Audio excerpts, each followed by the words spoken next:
Okay, folks, it's your buddy Mike Messier, Mike's Instant Movie Review, The Shift. This one's been out for a few weeks, and I kind of had the feeling I'm pretty good at this stuff of knowing when a movie is about to be gone from the theatrical scenarios. Just you kind of get a judgment, based on how long the movie's already been out, how popular the movie is, the big names in the movie, the whatever the fucks. So this one has been out for a few weeks, but I kind of had a feeling if I didn't see it today, I believe today was December 20th. If I didn't see it today, I probably would not get a chance to see it on the big screen. And you know me, I don't really like to watch movies at home on the TV. I will if I have to, but I prefer the big screen experience. And this was an interesting case. So first of all, should you see it? Should you not? That's a tough one for this one. I don't think that I don't think that I can give a clear answer for everybody. I'd say that if you're kind of open-minded, if you're open for some stuff, you would probably enjoy this movie. However, I enjoy the movie, but there's some things that I didn't enjoy for various reasons that I'll get into now. So I'm kind of split on whether I recommend this or not. I kind of feel like kind of depends on your mood, I guess, or your open-mindedness. Now I'll get into it, and I guess I'll just say spoilers. So I didn't know much about this movie going into it. I think I had seen a preview or two, and I think I had seen a headline or two. And once the movie started, it all came back to me, what I did know. This is from Angel Studios, which kind of made its name known in this past year, 2023. I want to say the summer. May or June or some such thing. Their big movie, big surprise hit of the year. I thought it was a great movie.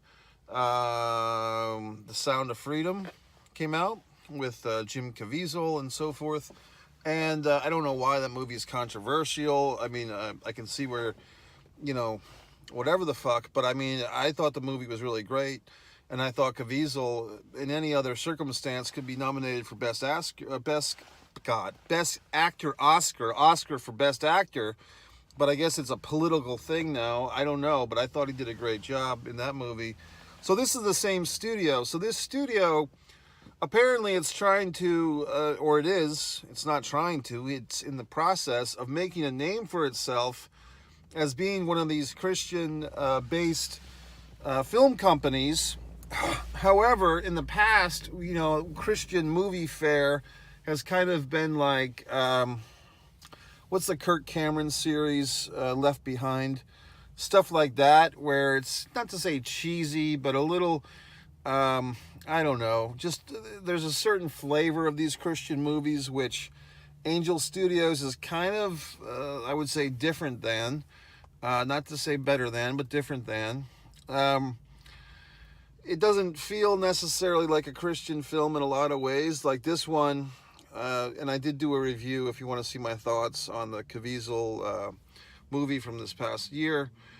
But this one, it does really feel like a sci-fi movie, or, a sci-fi, dystopian sci-fi movie. And what probably I didn't like about this movie is really unfortunate at its core. They can't really do anything about it because that's what the whole movie is. It's another multiverse movie. It's another fucking multiverse movie, but the wrinkle in this one is the devil, as they call him in this one. Neil McDonough, the actor, does a great job, I thought. They kind of use the pseudonym The Benefactor for the devil in this one.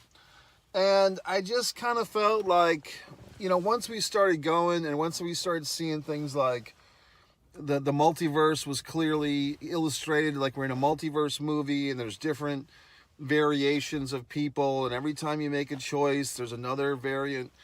I guess it kind of upsets me because I did write my novel A Distance from Avalon, which alluded to this same type of thing.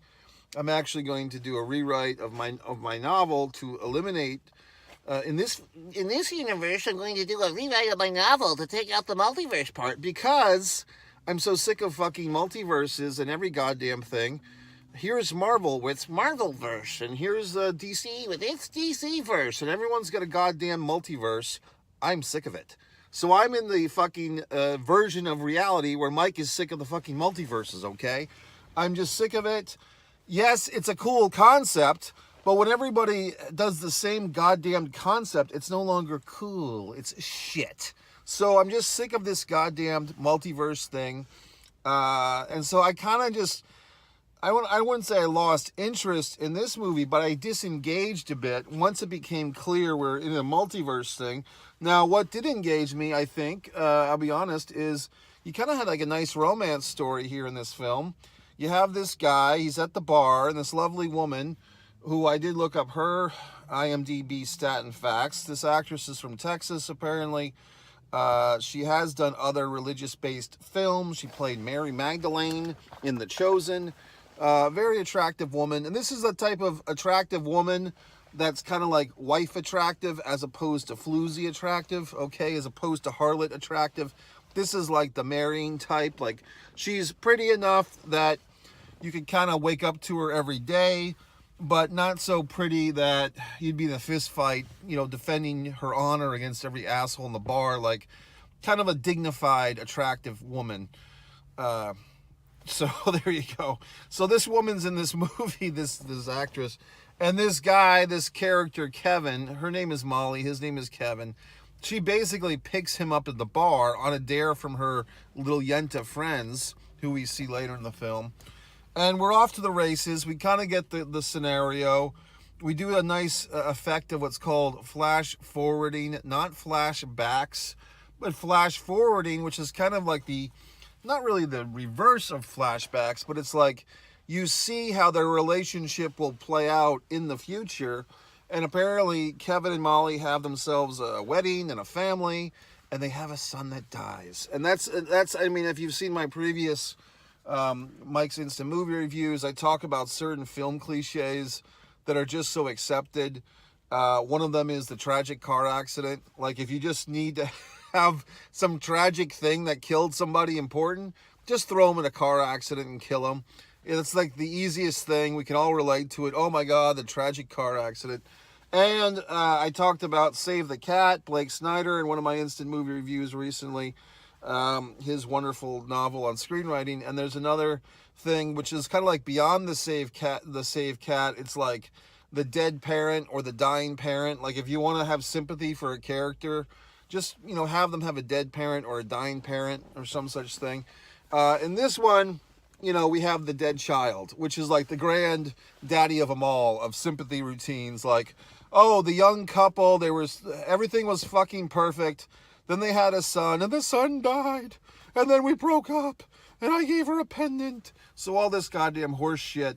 So my point is, folks, if I had seen this same movie, this in a different universe, if I had seen this movie, whatever it's called, the fucking movie, 5 or 10, 15 years ago, the fucking Shift, I would have probably enjoyed it more, simply because we haven't, you know, all these like I told you last summer when I saw, what's his dick in The Flash, Ezra Miller, okay? I mean, it amazes me that assholes like him get to be rich and famous and get all these second chances, and people with more talent like me sit in my goddamn car and talk about his fucking movies. He should be in his fucking car talking about my goddamn movies, okay?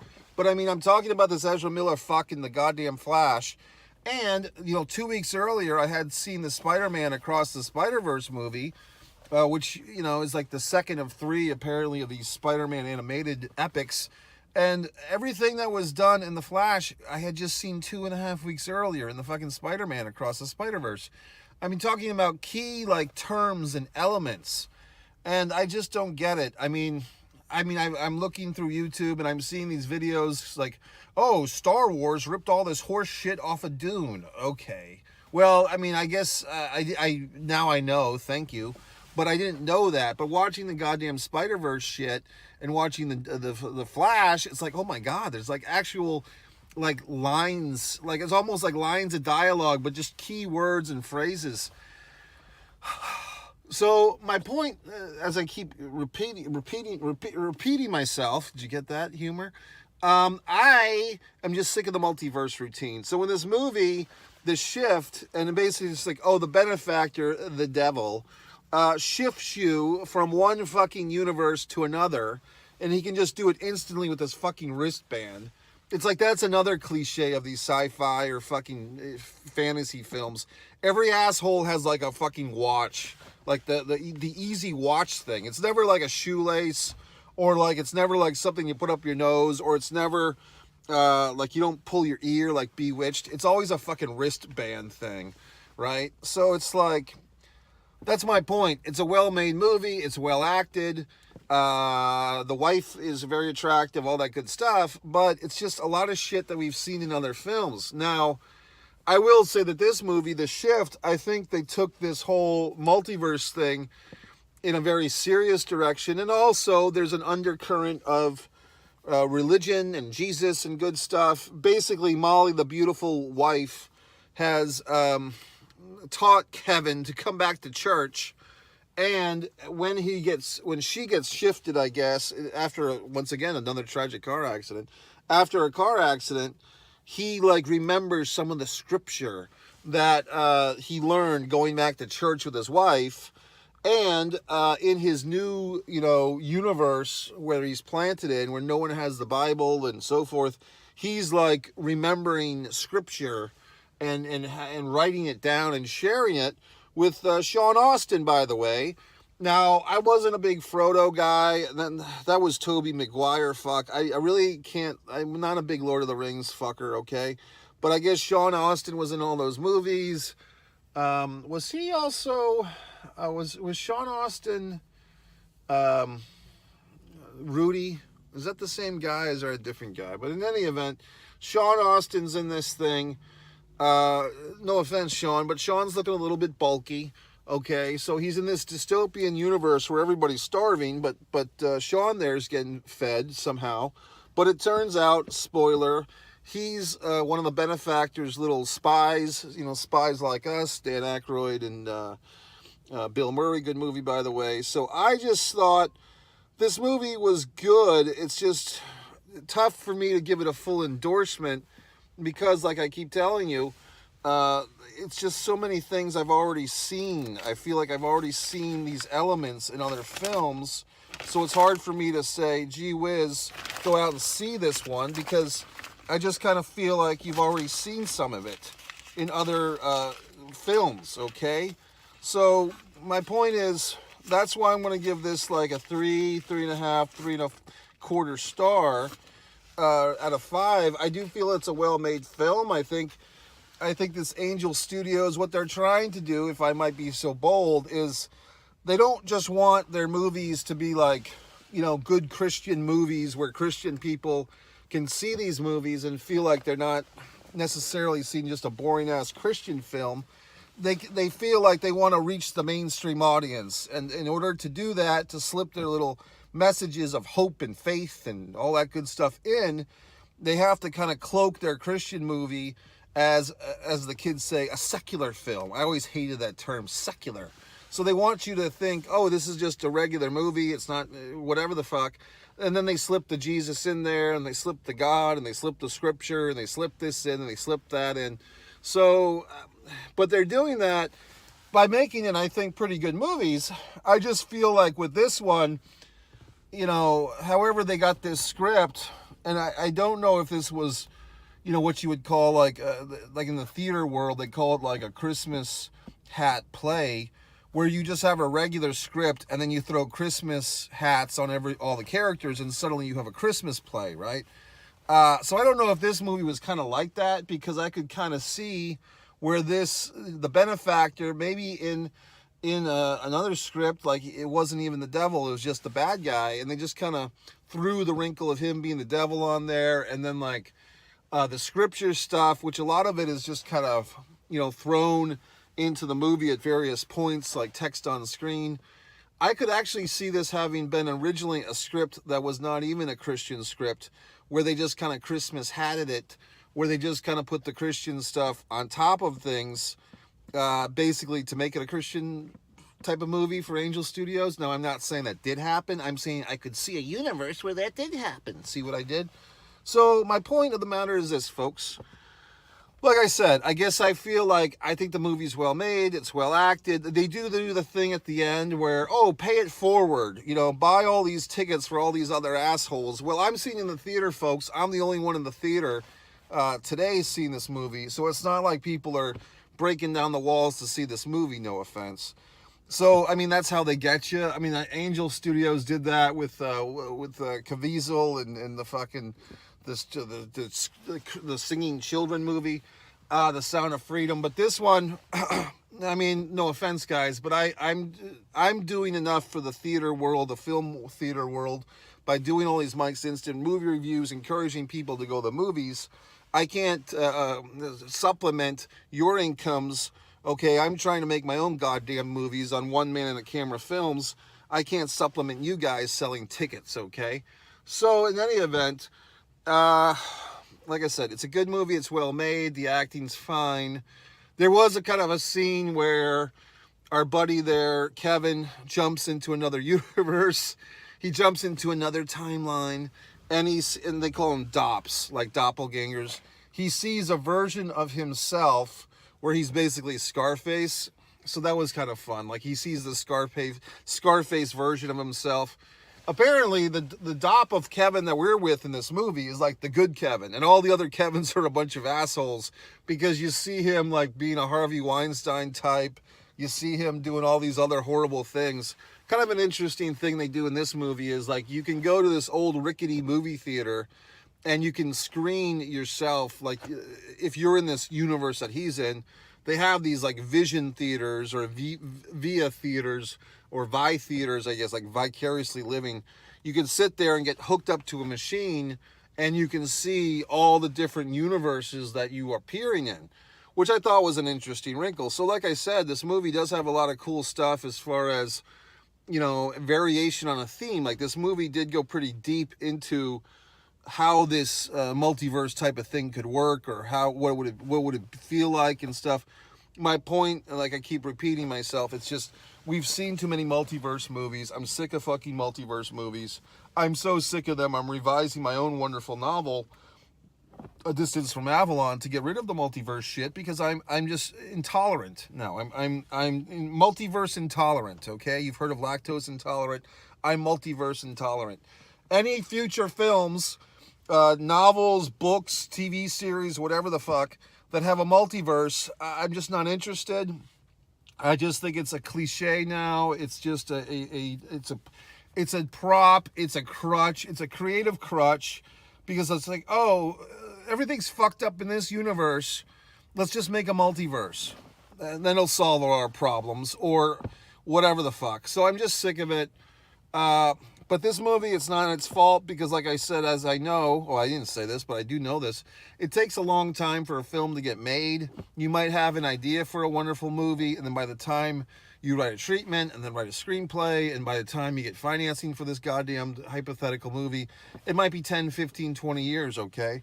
Apparently, the movie Catch Me If You Can, even the mighty Steven Spielberg had the rights to that movie for like 20 years before he made it.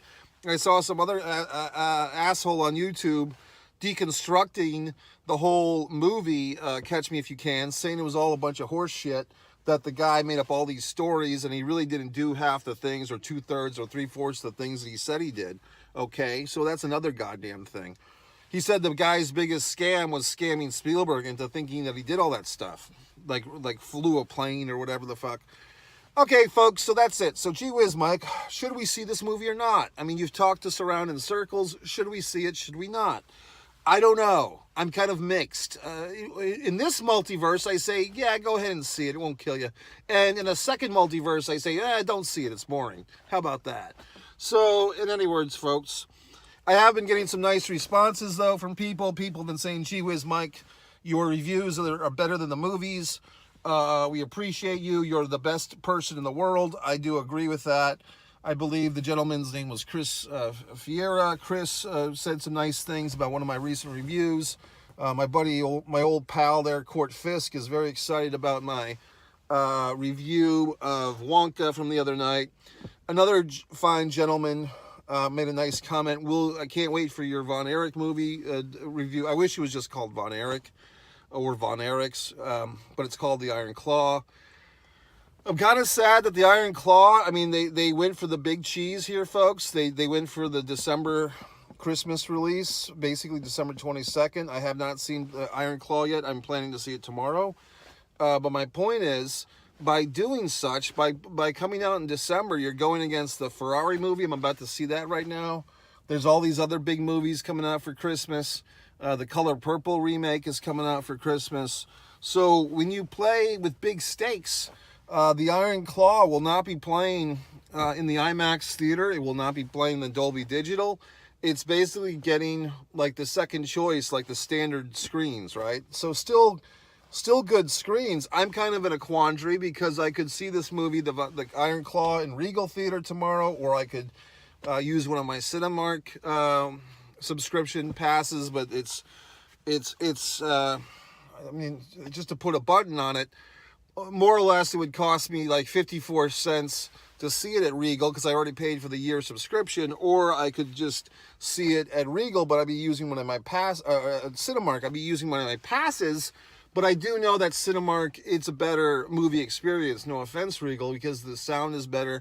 But then I try to justify it and say, you know what, if I go see it at Regal, then I can kind of pretend it's like the 1980s. You know what I mean? Like, because the screen in the theater wouldn't be as good. So it kind of has a throwback to when all this stuff took place. So that's where I'm at, folks. But you have a nice day, whatever the hell you did with your day. Only 60 subscribers on this channel, which kind of pisses me off. So this is One Mike Messier, where I do Mike's Instant Movie Reviews. You could subscribe if you're a pro wrestling fan by any event. One pro wrestling and sports fan. You can see all my NXT coverage of live shows, not the horseshit TV shows, but I actually go to the goddamn house shows and take nice photos for you fucks. If you want to say, well, gee whiz, Mike, you have all these opinions, but what do you do with your life?